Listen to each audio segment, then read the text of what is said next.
Open. Outspoken. It's ophthalmology off the grid. An honest look at controversial topics in the field. I'm Blake Williamson. I'm Gary Wörtz.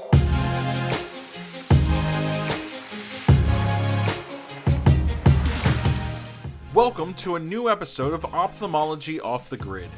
In this episode, Drs. Blake Williamson and Gary Wörtz invite Dr. Nate Radcliffe to share his experiences managing complex patients with advanced glaucoma. Thank you for listening.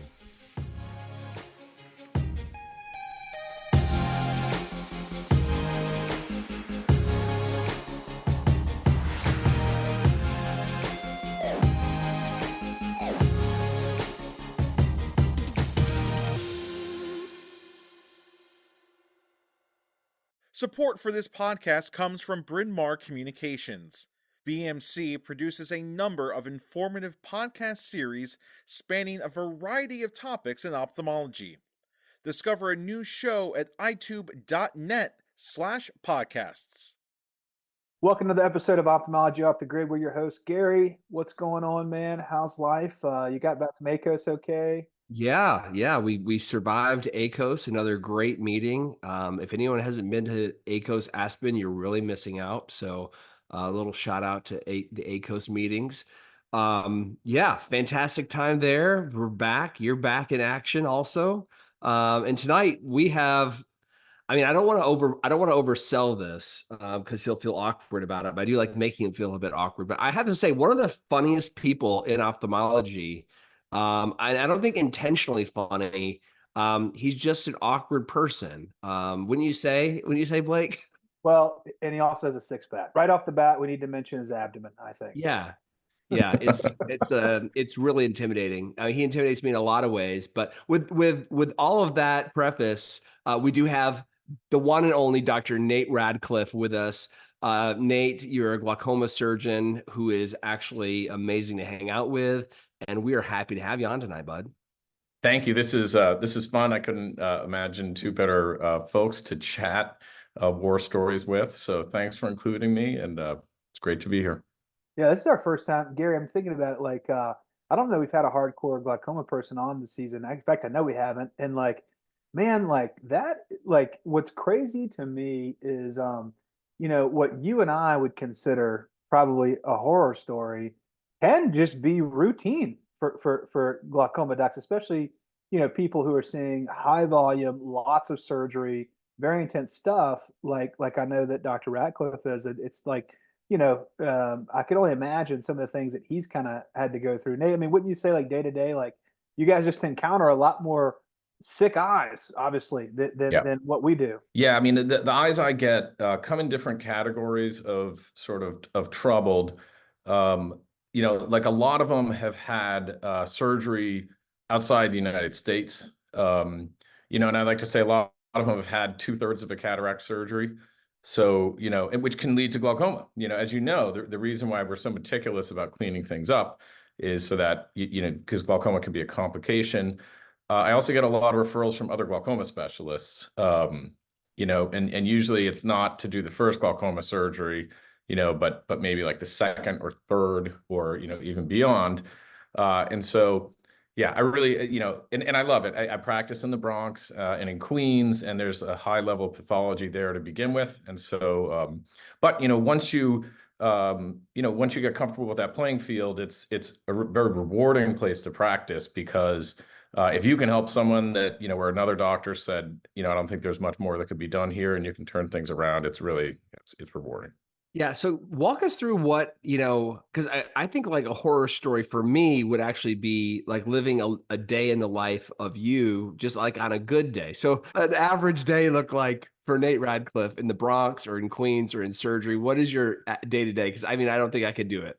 Yeah. So, I see a large number of patients, and so many are people I've seen many times over almost a decade or more.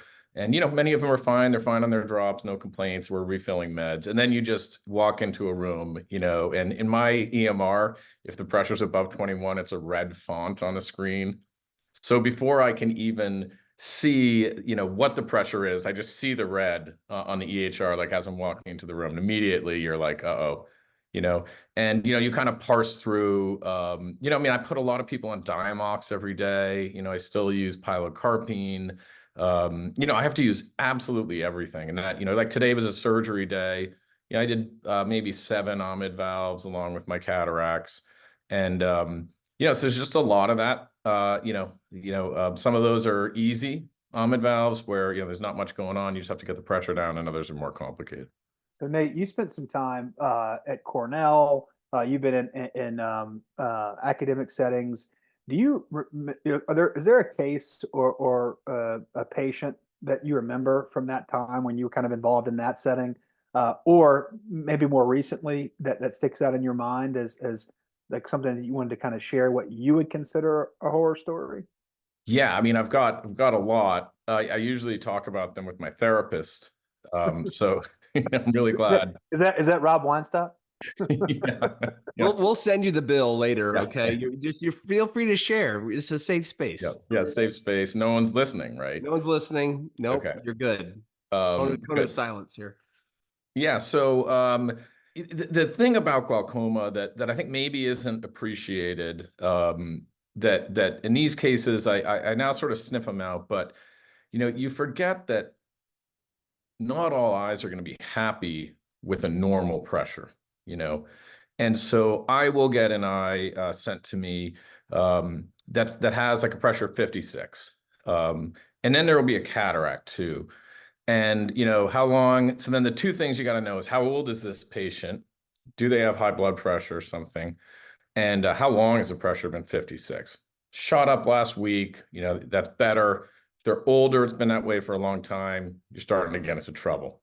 And then you got to decide whether you're going to take the cataract or not, knowing the cataract's going to have to go.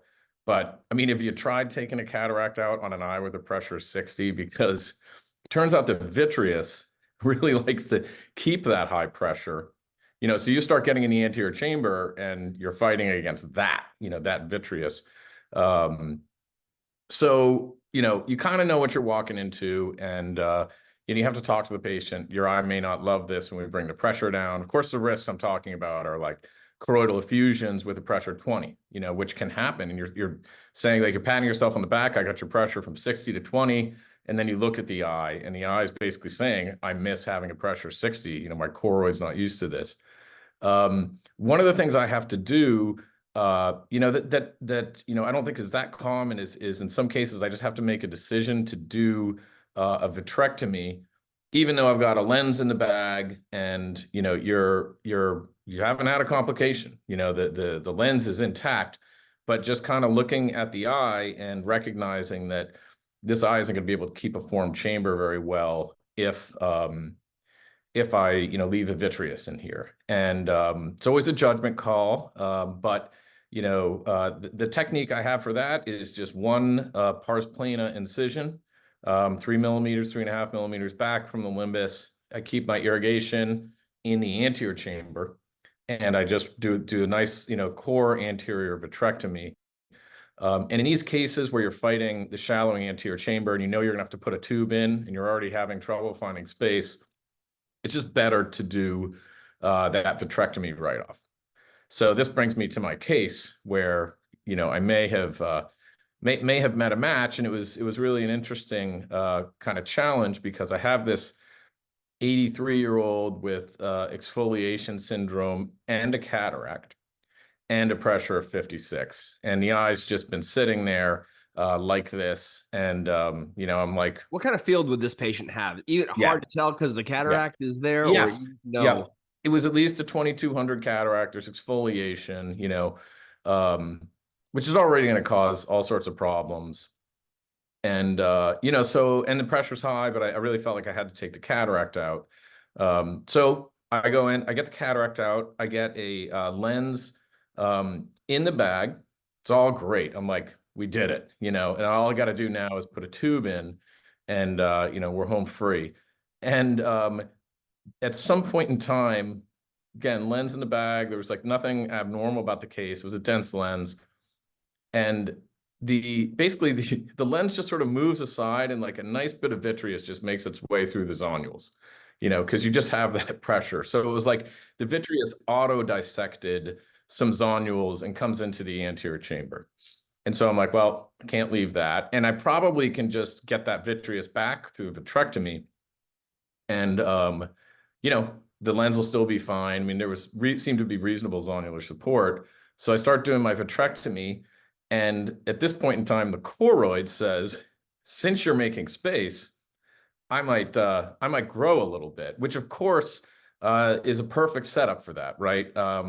And you know, you assume it's probably a choroidal hemorrhage, and I just see the red reflex start to go, and you know, now you're in a bit of a pickle because the more vitreous you take, probably the more the more the choroid's going to grow. So the treatment is kind of to repressurize the eye. My plan, of course, was to do an Ahmed valve, which I'm now thinking this eye isn't going to tolerate it. It's just not going to tolerate. So, you know, what I had to do at that point in time was I did enough vitrectomy to get the lens back in its happy place. Got to think carefully about whether you want to introduce Myocol in a situation like that. Like, it'd be nice to get the pupil down, but at the same time, that'll bring your chamber flat in people. So I skipped it for this patient. You're probably going to go more towards the atropine route. And then I had to just pivot to transscleral cyclophotocoagulation instead of the Ahmed valve, which is always a tough thing to do. And, you know. And do you have the opportunity to do that intra-op? Yeah. Okay. I did it intra-op. Transscleral? Yep. Okay. An aggressive diode laser where I could seal the eye, maybe even leave a little bit of viscoelastic in the anterior chamber, hammer them with Diamox, you know, to kind of just give yourself that 12 to 24 hours. And it's an interesting thing, actually, like when you leave viscoelastic in the chamber and you're worried about it shallowing and you use Diamox, it actually just gives you like a couple days of stability, where the eye's hopefully not making much aqueous, and you can keep that chamber, let all your wounds seal, and then kind of get away with it. And that one worked out fine. You know, you know, it was a limited suprachoroidal hemorrhage. The lens stayed in position. I had like a round pupil at the end of it. You know, the vision remained at, you know, 2200 or something, suboptimal. But somehow the diode, or at least the phaco opening up the angle, was enough to get pressure control, and the postoperative course was reasonably smooth, but it was horrifying. Well, I'm going to tell you about a really tough case of mine the other day. There was a patient who had glaucoma and cataract surgery, or needed cataract surgery, and I did the cataract, and I just couldn't get the hydrus quite right. Can you believe that? Yeah, I can. What'd you do? Did you take it out? And I took the hydrus out, and that was it. Did you do a goniotomy? Well, kind of in the process. Yeah. In the process. So that's my really bad, horrible glaucoma story. What do you think about that? Was the rep in the room? No, That's not so bad then. It's not so bad. not so bad. Not so bad. I'm joking, of course, but yeah, that's crazy. I mean, Blake, where do you even start with that? I mean, my what occurs to me listening to Nate talk is that and I want to make sure I'm saying this the right way. You know, as a surgeon during the procedure, I don't think it makes it any better necessarily. However, psychologically, at least, the stakes seem a little lower. If you have a diseased eye that is already going blind, you mentioned the HVF was just a central island. It's not unlike our retina colleagues where, gosh, the bar is so low because these are sick eyes. And so it's almost like, in retrospect, listening to the horror stories on the refractive side, like, so much of what we deal with is psychological. And it's unmet expectations because these are healthy, pristine eyes who have complications. And it doesn't mean that ours are worse. It doesn't mean that, like, you know, we have to deal with more. It's just different. Like, for you, this is kind of part of what you do. And so as a result, you know, the patients understand that, you know, and so I don't know, that's kind of what I was thinking about when I was listening to you. I was like, yeah, I haven't seen a suprachoroidal image, but geez, this patient was already mostly blind. To 2200, that's legally blind already. And you were just trying to prevent that nerve from getting snuffed. It's just a different ball game entirely. Yeah, one of the things that I, you get fooled a couple of times in your career where the patient's visual potential isn't perfect from the glaucoma. You felt like you explained it to them, and then you do a procedure and they're saying, why aren't I seeing better? And you're saying, we knew you weren't going to see better. We did this so you can keep the vision you have. And I don't fall for that anymore.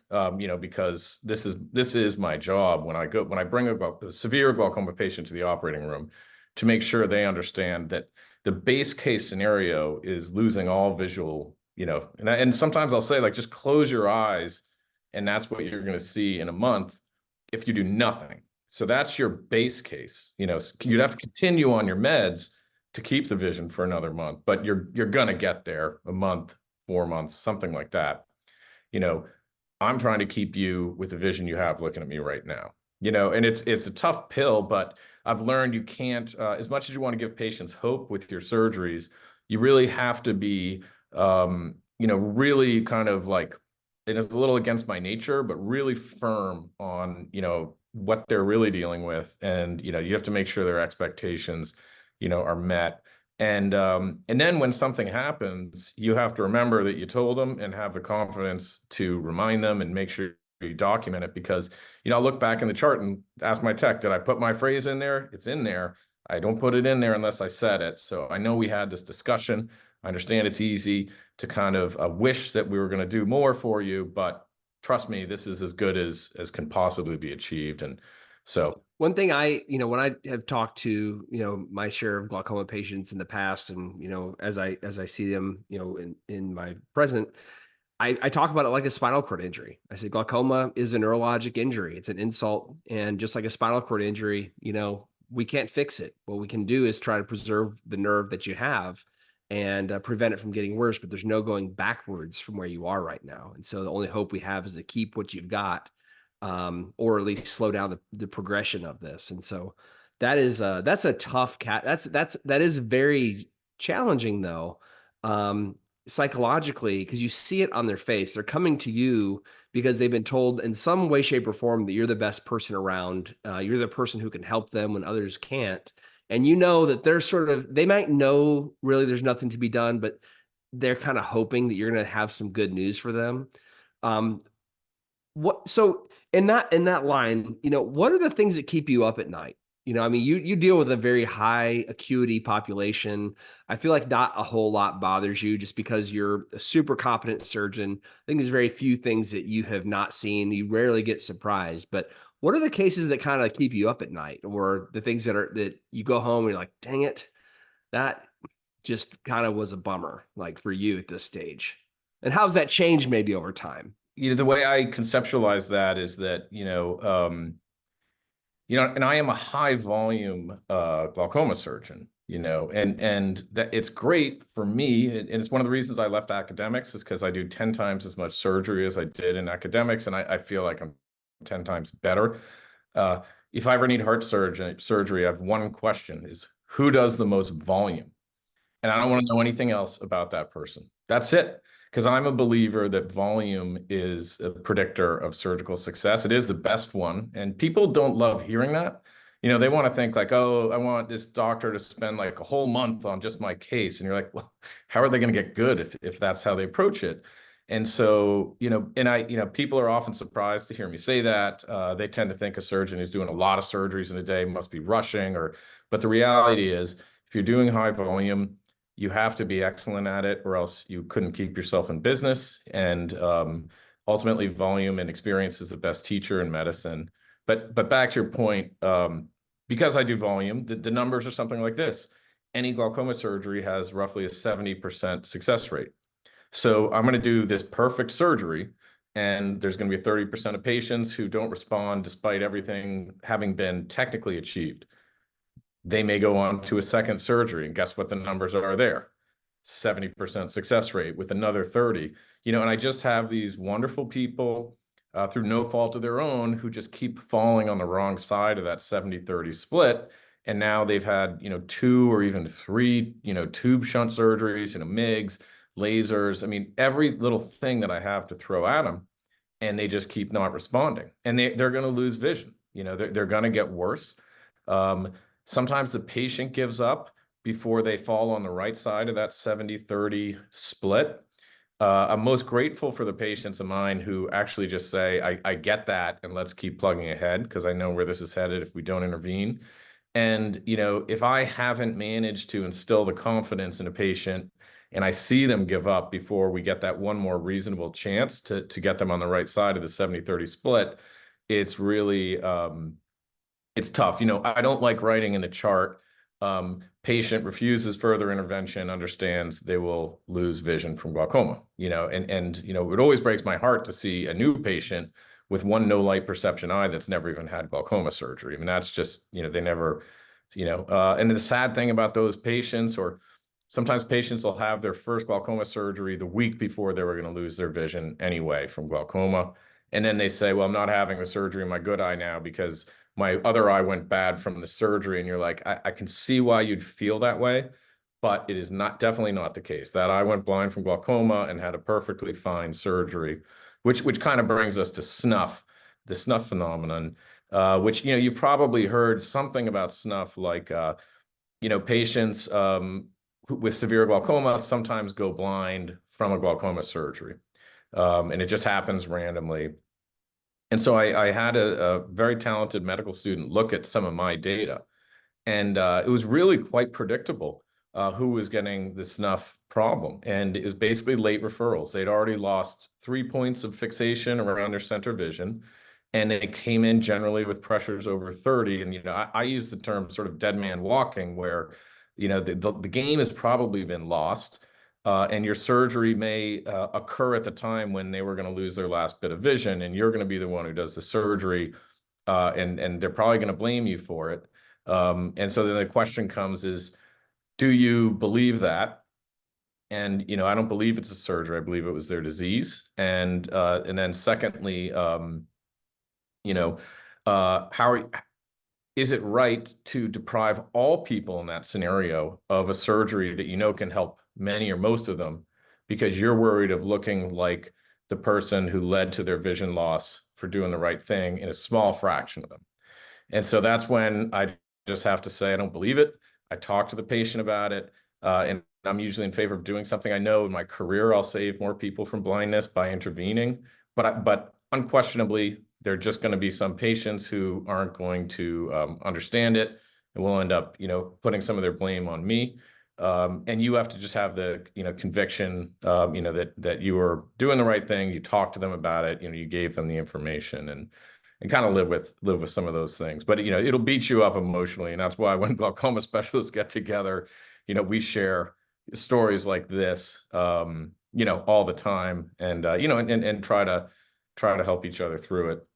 Yeah, I tell you what makes me think about that is oftentimes we have to kind of fight against our own instincts as interventional people, right? So I'm very much like your mindset, having learned a lot from you. And, I had to learn after my first couple years in practice, that patient that's got bilateral cupped out and just has central islands in both, that is someone that I should refer. I'm not a comprehensive glaucoma. I'm not even a comprehensive ophthalmologist. I'm not definitely not a comprehensive glaucoma surgeon. I don't do tubes or incisional surgery at all. And my dad taught me, I think it was my second year, he's like, you never want to be the last person to operate on someone right before they go blind. And that's not an insensitive comment. That's just an honest comment from someone who is not a glaucoma fellowship trained doctor, even though I pretend to be at times because I love all the devices and technologies and I love glaucoma. And I had to kind of force myself because I said, gosh, this patient, I'm looking at this patient, their patient, their pressure's, I don't know, 22, they're on 2 bottles of meds. I bet you with an Omni 360, I could buy them another year or two. But I had to say, wait a second, is that the best thing for this patient now? So on the flip end, I'm just kind of, I know we have a few minutes left, but I'm just kind of curious on the flip side that, not that you already mentioned, you don't see a lot of mild to moderate people like I do, but have you ever had just a wacky response to like an SLT, or have you ever done a stent and the patient moves and the iris tears? Because I have. I've had patients who paradoxically pressure increased right after SLT. Maybe the ciliary body was hit. Who knows? Maybe it was a weird inflammatory reaction, surgery, even something like that. I have had patients where I'm stenting and they move and the iris root tears and it's a big hyphema. And that, to me, that's more on our world where like that wasn't their expectation. I wasn't telling that stent patient to expect that at all. And so to me, I had to kind of back out of that a little bit. Emotionally, I was kind of a wreck. Now they all did fine, but in the moment and post-operatively, it's like, damn. So have you had anything like that, or you just don't see that patient? No, I see them, but what I would say, Blake, is that, like, I think I know these patients a little better. I just meet them later. But the eyes are still tricksters, and I believe that, like, the way I think about glaucoma is it is here to fool us. I mean, I went into this field with all arrogance, thinking, like, how tough is it going to be to get the pressure down? Like, let me pick the easy field, and of course, this disease outsmarts everyone. It outsmarts patients by slowly stealing vision. That's why it's called the sneak thief. But the eyes have all sorts of bad tricks. And just because you're meeting that eye at the beginning of its glaucoma career doesn't mean that it's playing fair. And so, great examples. I'll have someone with glaucoma only in their right eye. I'll operate on the right eye. And then the left eye starts going nuts, weird things, very high. One time the pressure's 45. Oh, I've never had above 16. Okay. Well, I've checked your pressure 6 times in the past 2 months. You've been getting annual pressures for 4 years. So I now have more data on your left eye. We're just learning it was a bad player. And it's married to a horrible player that just needed severe glaucoma surgery. So it's more likely, when a lot of times we see these IOP spikes after procedures that went just fine. I often think you're just getting to know the eye better. And in some ways, here's a great example. We've all seen this. Any eye that has a pressure spike after a laser iridotomy was so much further along than you imagined that their meshwork was about to go. That's someone who in a year or two was about to start having pressures in the 30s or 40s. You put a teeny amount of extra pigment while you're fixing the underlying pathology, and you learn that that meshwork was already about to go. Does that mean you shouldn't have done the iridotomy? No, that means you definitely needed the iridotomy. Does any doctor in that position feel great about doing that laser? No, but I've seen it enough times to know that it's still the right decision. It's actually proving that they really needed it. But no, the psychology of those moments are different. So, it's a bad disease. The eyes, they trick you, they lull you into, how many of my patients have 2 good pressure measurements, think their disease must be mostly gone, take a year off, come back almost blind in an eye. Sadly, I see stuff like that all day long. And that's what glaucoma does. It tricks you, it fools you. It doesn't follow patterns. We all do pattern detection in ophthalmology, and glaucoma really tries to trick you into either a false sense of security or sometimes into overtreatment, which also can be, as problematic. Yeah. Speaking of which, you brought up a point about iridotomies.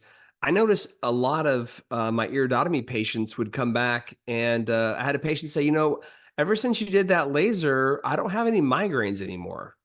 And I have started to ask my patients after iridotomies, I asked them, do they have migraines? And then after the iridotomies, I asked them if their migraines have gone away. And it's amazing the number of patients who are maybe in their, let's say, mid 40s, who are hyperopic and, get an iridotomy, and magically they don't have migraines anymore. And what does that tell us? They didn't have migraines to begin with. They were in intermittent angle closure.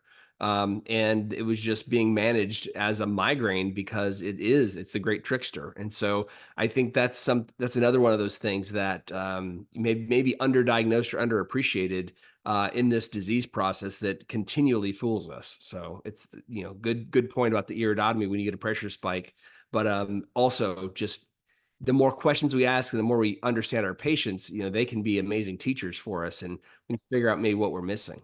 Well, I tell you what, I appreciate you coming and spending some time with us, Nate. It turns out that stuff that scares us probably is just not the same thing. You got some thicker skin. It's not just the Bronx kind of giving you some armor. It's what you choose to do, and we need more people like you. I had a patient today that was referred in and could have had glaucoma surgery 5 years ago, but they live an hour and a half away in small town Mississippi. And no one ever offered them anything, and so the more we get this message out, and the better. You're one of the guys that are leading that charge. So thanks for coming on and chatting with Gary and I. Thank you, and I think that's a great point to end on. A lot of this stuff is better off addressed early. It does fall to any cataract surgeon, comprehensive ophthalmologist, cat refractive, to do what they can to address it. All sorts of amazing new technology to intervene earlier that's safe. And we don't have time machines yet for glaucoma patients. So until then, early intervention is the way to do it. It was great coming on with you guys.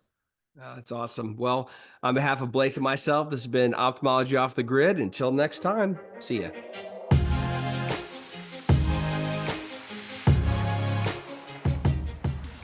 Thanks for listening to another episode of Ophthalmology Off the Grid, and thank you to our guest, Dr. Nate Radcliffe. Tune in to future episodes to hear more horror stories from top ophthalmic surgeons.